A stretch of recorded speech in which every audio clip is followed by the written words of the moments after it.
ክፋታችንን በደላችንን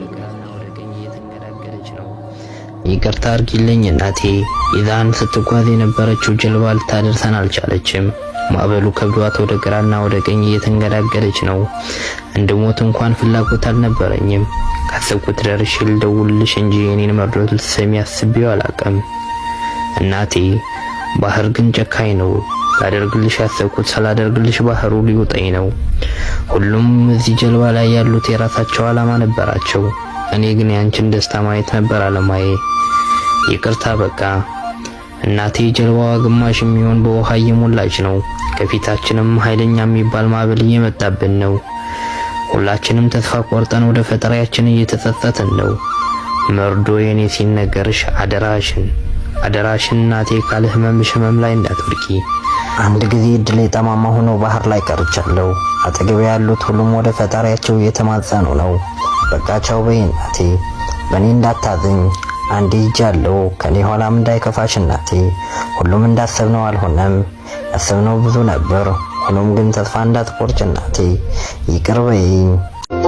ገንዘብ ሊሆናችሁ ነው። ይህንን ገንዘብ ሊያሳልፍላችሁ ነው። ሪሊ ነገ ጧት ይህንን ሰርታችሁን ሀገር ቤት ገብታችሁ ኑሮ ልትመሰርቱ ልትኖርበት ሊበላችሁ ነው። እንዴት ነው የሚዋጥላችሁ? እንዴት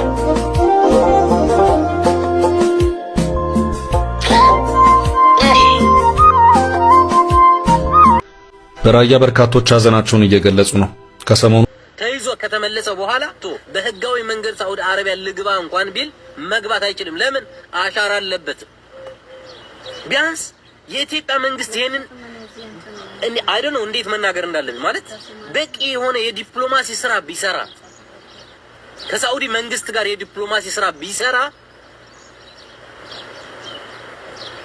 ከዚህ በፊት የነበረው የገባውን ወጣት አሻራውን ከወንጀል ነፃ የሆነ በህገወጥ መንገድ ብቻ ገብቶ ተይዞ ሀገሩ የገባ ከምንም አይነት ወንጀል ነፃ የሆነ የመኖሪያ ፍቃድ ስለሌለው ብቻ ተይዞ ሀገር ቤት የገባን ማህበረሰብ አሻራውን ጠፍቶ ቢያንስ በህገወጥ መንገድ እንዲጓዝ ቢያደርግ ምን ችግር አለበት?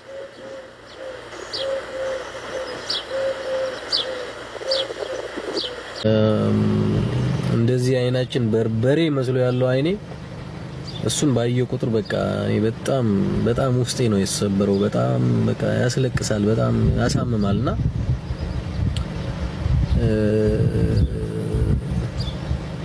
ስለዚህ አንድም የተለቀቀበት ምክንያት መታወቂያም ምናምንም ጉርድ ፎቶም ስልክ ቁጥሮችም ምናምን ስለነበሩ ቤተሰቦቻቸው ምናልባት አይተው እርግጠኛ ሆነው ልጆቻችን ሞተዋል ብለው እርማቸው እንዲያወጡ ነው።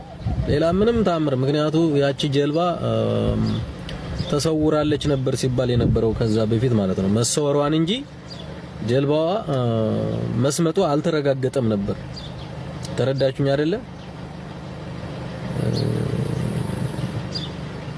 ስለዚህ እነዚህ ልጆች እንግዲህ አብዛኛዎቻችሁ አይታችሁታል። ኦሬዲ አብዛኛዎቻችሁ የአስክሬኑን ፎቶ ምናምን አይታችሁታል። ይሄ ሁሉ ያያችሁት አስክሬን እንግዲህ ከ10 ቀን በኋላ ማለት ነው። እንግዲህ አስቡት፣ ሰውነታቸው እንደዛ የተላላጠው እንደዛ የሆነው አጥንታቸው የቀረው ምናምን የሆነው የቀይ ባህር ውሃ ጨው ነው። ጨው ስለሆነ ሙሉ ሰውነታቸው ምንም ምስላቸው ራሱ ማየት አይቻልም። ተረዳችሁኝ አይደል? ስለዚህ ለ7 ለ8 ለ9 ቀናት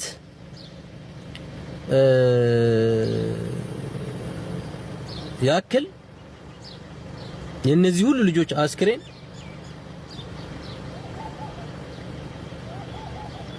ባህር ላይ ነበር ማለት ነው። ከ8 ከ9 ቀናት በኋላ ነው ጭራሽ በጣም የፌስቡክ ላይቭ ስርጭቱን ተከታትላችሁት ከሆነ ይቅርታ አርጊልኝ እናቴ፣ ኢዛን ስትጓዝ የነበረችው ጀልባ ልታደርሰን አልቻለችም። ማዕበሉ ከብዷት ወደ ግራና ወደ ቀኝ እየተንገዳገደች ነው። እንድሞት እንኳን ፍላጎት አልነበረኝም። ካሰብኩት ደርሼ ልደውልልሽ እንጂ የኔን መርዶ ልትሰሚ አስቤው አላውቅም። እናቴ ባህር ግን ጨካኝ ነው። ላደርግልሽ ያሰብኩት ሳላደርግልሽ ባህሩ ሊውጠኝ ነው። ሁሉም እዚህ ጀልባ ላይ ያሉት የራሳቸው ዓላማ ነበራቸው። እኔ ግን ያንቺን ደስታ ማየት ነበር ዓላማዬ። ይቅርታ በቃ እናቴ። ጀልባዋ ግማሽ የሚሆን በውሃ እየሞላች ነው። ከፊታችንም ኃይለኛ የሚባል ማዕበል እየመጣብን ነው። ሁላችንም ተስፋ ቆርጠን ወደ ፈጣሪያችን እየተጸጸትን ነው። መርዶ የኔ ሲነገርሽ አደራሽን እናቴ ካለ ህመምሽ ህመም ላይ እንዳትወድቂ። ሰላም አለይኩም ወራህመቱላሂ ወበረካቱሁ። ወድና የተከበራችሁ ቻናል ሰዎች ነኝናችሁ ደህና ናችሁ? አልሐምዱሊላህ ሰላም ነኝ። እንግዲህ ወላድ ያቀዋል። ወላድ ስትሆኑ ሁሉንም ነገር ታውቁታላችሁ። እናት ስትሆኑ ሁሉንም ነገር ታውቁታላችሁ። እናት ማለት በቃላት የማይገለጽ ነው። እናት እንኳን ሞቱን እንቅልፉ የሚያሳስባት እናት። እኔ ቅርቤ ብላ እሷ አልብሳ እሱ ይብላ ብላ እሷ ታረባ። ይከብዳል። ከሞታማ ሞቱ የሞትም ጌጥ አለው። እኔ እንጃ ከቃላት በላይ ነው። አልጋ እንደዚህ ሆኖ ሰው ተቆማምጦ አንዱ አካሉ አንዱ ላይ አንዱ አካሉ አንዱ ላይ አንዱ ለማየት ይጸገናል። እናት የሌላቸው አርፈዋል። እናት ያላቸው ግን እኔ እንደዚህ ሆንኩኝ እናት እንዴት ሆናለሁ ብዬ ሳስብ ይከብዳል በጣም። የሰው ልጅ ለካ እንደዚህ ነው። ከሸዋ ውስጥ አገትተው ሲያወጧቸው እጃቸው ለብቻ፣ ሰውነታቸው ለብቻ፣ አንገታቸው ለብቻ ተቆርጦ ሲታይ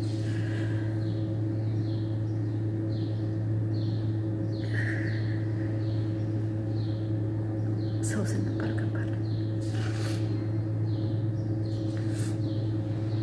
እውነት መፈጠር ሁሉ ነው የምንጠራው። እኛ ቁመን ስናር ሰው እንመስላለን።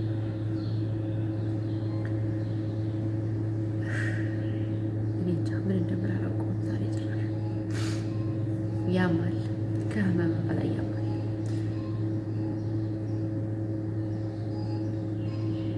የሰው ልጅ በዚህ ልክ ረክሰናል ማለት ነው። እኔ ምን እንደምል አላውቅም። በጣም ያሳዝናል። በቃ ይበላል። ወንድሞቻችን እንደወጡ ቀሩ። ወንድሞቻችን ያሳራት ሆኑ፣ ያውሬራት ሆኑ። በየዛፉ ስር በየድንጋዩ ስር ወደቀ። ማን ኢትዮጵያውያን፣ የሌላው ዜጋ የትም ሀገር ወርቆ የትም ሀገር እንደዚህ ሆነ አያውቅም። የኛ ግን ይለያል። ክፋታችንም ይለያል፣ በደላችንም ይለያል። እኔ እንጃ ምን እንደምል። በቃ ይበላል ብቻ ከማለት ውጭ ሌላ ምንም ማለት አትችልም።